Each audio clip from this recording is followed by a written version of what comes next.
నటించిన సోగ్గాడే చిన్ననాయన చిత్రం ఘన విజయం సాధించగా దానికి కొనసాగింపుగా వచ్చిన బంగారాజు కూడా ప్రేక్షకుల ఆదరణ పొందింది. నాగార్జున, నాగ చైతన్య కలిసి నటించిన ఈ ఫ్యామిలీ ఎంటర్టైనర్ బాక్స్ ఆఫీస్ వద్ద మంచి విజయాన్ని నమోదు చేస్తుంది. అప్పట్లోనే ఈ చిత్రానికి మరో సీక్వెల్ ఉంటుందని దర్శకుడు కళ్యాణ్ కృష్ణ, నాగార్జున సంకేతాలు ఇచ్చినప్పటికీ వివిధ కారణాలతో ఆ ప్రాజెక్ట్ ముందుకు సాగలేదు. తాజాగా బంగారాజు సీక్వెల్ మళ్లీ తెరపైకి వచ్చినట్లు సినీ వర్గాల్లో ప్రచారం జరుగుతోంది.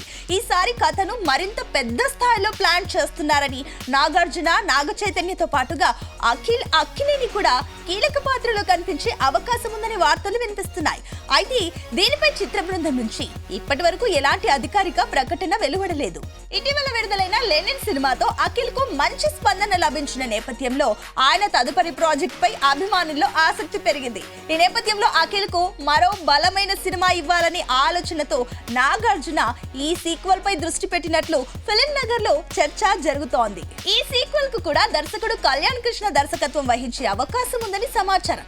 బంగారాజు తర్వాత ఆయన నుంచి మరో సినిమా రాలేదు. దీంతో మళ్ళీ అక్కినేని కుటుంబంతో కలిసి ఈ ఫ్రాంచైజీని ముందుకు తీసుకువెళ్లే ప్రయత్నాలు జరుగుతున్నాయనే టాక్ వినిపిస్తోంది.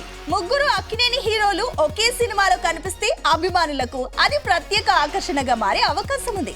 గతంలో కొన్ని ప్రచార కార్యక్రమాల్లో నాగార్జున, నాగ చైతన్య, అఖిల్ ఒకే ఫ్రేమ్ లో కనిపించిన సందర్భాలు అభిమానులను ఆకట్టుకున్నాయి. ఇప్పుడు అదే ముగ్గురిని ఒకే కథలో చూడాలని అభిమానులు కూడా ఆశిస్తున్నారు. ప్రస్తుతం ఈ వార్త సోషల్ మీడియాలో వైరల్ అవుతున్నప్పటికీ బంగారాజు సీక్వెల్, నటీనటులు, విడుదల తేదీ వంటి అంశాలపై అధికారిక ప్రకటన రావాల్సి ఉంది.